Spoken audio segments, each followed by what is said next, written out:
Aliens vs Predator is a title that's really important to us at Rebellion. We did the original Jaguar version back in the 90s and the PC version in 1999.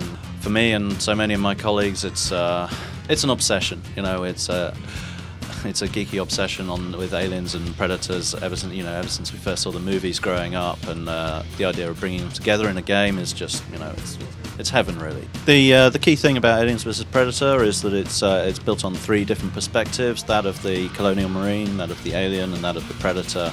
And the game delivers 3 separate single-player campaigns that's open to the player to choose whichever one they want to start with, just like the original games did. And then on top of that, we've got the multiplayer as well, which obviously delivers you those 3 different perspectives, which is something really fresh and unique. Well, the Predator he's very tooled up. He's got some extremely cool exotic weaponry and gadgets. He's a powerful character. He's able to snipe from a distance, leap around treetops and rooftops. He's got his wrist blades for up close combat, and he's got things like booby traps as well that he can use, and his cloaking device for stealth. The iconic vision modes from the games and the movies are there.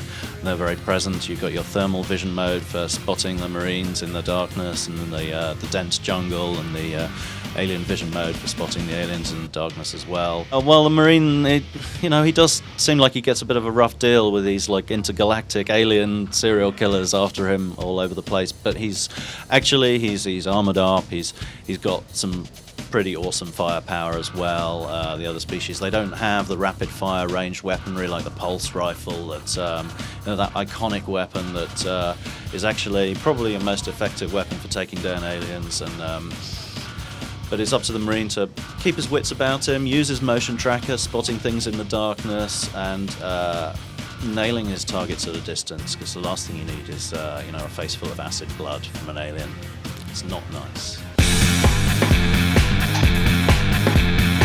Obviously, for the single-player campaign, the 3 perspectives are crucial there, and you can safely assume that the 3 perspectives are key in multiplayer as well. And everybody has their favourite species, and within the team already, when testing multiplayer, people get pretty vociferous about which one their favourite is, and there's no better way to settle those kind of arguments than in a multiplayer deathmatch. I guess one of my favourite things about it is the fact that we've really sort of nailed the sense of the aliens. They're a really intelligent and formidable foe. You can't predict what they're doing. They're hiding in the dark. They're using the vents to get around and hunt you in the darkness, and at the same time, if no one's there, you have to deal with it, and you're having to venture into the darkness to get closer to take it out, which is exactly what you don't want to do. It's that sense of fighting against your fear to take it out. And then playing it again, the alien doesn't behave exactly the same way. It keeps me guessing, even though I know how the game is set up, I know how it's supposed to play, and yet the aliens still scare me. They still keep me on my toes, and that's a thrill. Look out for Aliens vs Predator, coming early 2010 on Xbox 360, PlayStation 3 and PC.